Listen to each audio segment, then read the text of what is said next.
Assalamualaikum warahmatullahi wabarakatuh sahabat, jumpa lagi bersama admin. Hari ini kita akan membahas 19 poin penting pertemuan dari Forum Honorer dan BKD yang terus memperjuangkan nasib honorer agar dapat masuk ke ASN.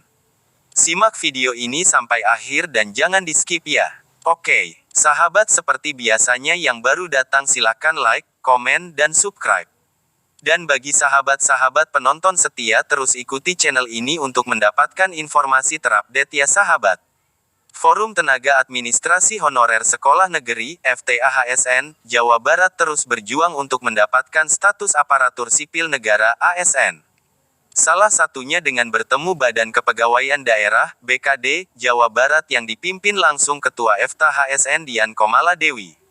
Kami beraudiensi dengan BKD Jabar tanggal 17 Oktober berdiskusi selama 3 jam tentang status kepegawaian tenaga administrasi sekolah TAS honorer dan pendataan non-ASN di lingkungan Disdik Jabar, kata Dian Komaladewi kepada jpnn.com, Jumat 21/10. Dian membeberkan sejumlah poin hasil pertemuan dengan BKD Jabar, yaitu, 1. Batas usia pengangkatan untuk PPPK maksimal 58, selama belum 58 walaupun sudah di usia 57 tahun 11 bulan masih bisa ikut seleksi, sedangkan untuk PNS sesuai regulasi instansi yang mengangkat. 2. Dalam proses pendisiplinan non-ASN maupun pendataan tidak oleh BKD, tetapi oleh dinas yang memperkerjakan. 3. Dalam proses pengangkatan tidak adanya pembatasan rekrutmen non-ASN. 4. Seluruh pemerintah daerah sesuai instruksi dari pemerintah pusat dalam 2-3 tahun ke depan harus menyelesaikan non-ASN sehingga setiap provinsi harus nol non-ASN. Namun, dalam praktiknya Provinsi Jabar tidak bisa terlepas dalam pengangkatan honorer dan sampai hari ini honorer Jabar terbanyak di seluruh Indonesia. 5.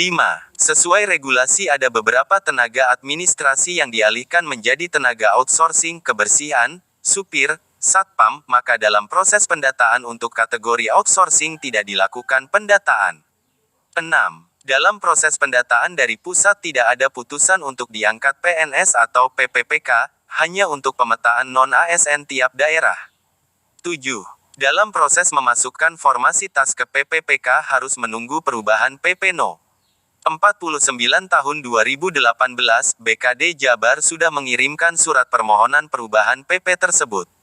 8. Dalam proses rekrutmen tiap kementerian regulasinya berbeda-beda, seperti Kemendikbudristek dengan Kemenkes.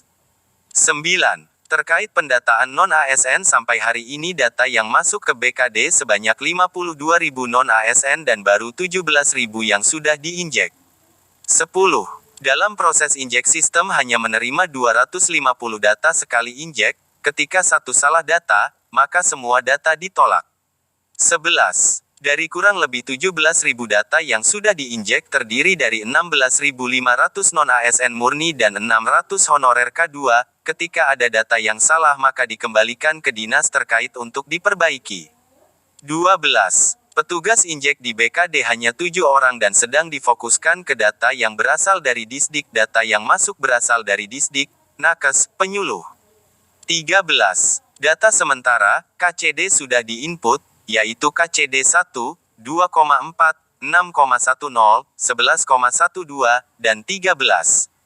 KCD 7, 8 format yang diberikan KCD-nya salah, maka harus didata ulang, sedangkan KCD yang belum diinput dan sedang dilakukan proses penginputan, yaitu KCD 3, 5,9. 14. Honorer K2 apabila dalam proses pendataan datanya masih di kabupaten, maka BKD sudah menginstruksikan untuk dibiarkan, apabila dihapus maka dikoordinasi dengan BKD Provinsi dan akan diinput ulang oleh BKD Provinsi. 15. Dalam input dalam akun non-ASN CR tidak akan dilihat mau berasal dari honor provinsi, BOPD murni, yang penting sumber anggarannya APBD. 16. Dalam memasukkan SK cukup SK sekolah, tetapi 1 tahun penuh, misal tanggal 1 Januari tahun 2021 sampai 1 Januari tahun 2022, SK provinsi tidak usah diinjek. 17. Data non-ASN yang tidak layak, dipaksakan masuk data, padahal baru masuk di atas 2021, misalnya titipan, maka dalam proses finalisasi disertakan SPTJM oleh Gubernur Jawa Barat, serta disertakan SPTJM Kepala Dinas terkait. Apabila ada data manipulasi yang bertanggung jawab adalah Kepala Dinas. 18. Dalam proses pengangkatan non-ASN Provinsi Jawa Barat sudah membuat Satgas Non-ASN mencakup seluruh instansi, sudah ada keputusan gubernurnya. Terkait data yang sampai hari ini belum juga masuk BKD, kami meminta waktu untuk terus dipantau sampai tanggal 30 Oktober dan apabila belum terdata sekalipun tidak perlu khawatir, ujar Dian. BKD, tambahnya sudah mengajukan perpanjangan waktu injek karena BKN sendiri belum ada tindak lanjut terkait data ini. 19. Inti dari pendataan ini didata dari Januari tahun 2021, karena dari tahun 2018 BKD pernah menyampaikan ke semua SKPD untuk jangan lagi merekrut honorer meskipun kenyataannya di lapangan praktiknya tetap ada. Akhirnya BKD tidak bisa berbuat apa-apa karena kebutuhan di SKPD tersebut. Demikian sedikit informasi yang dapat admin sampaikan, semoga bermanfaat. Bantu channel ini dengan like, komen dan subscribe. Wassalamualaikum warahmatullahi wabarakatuh.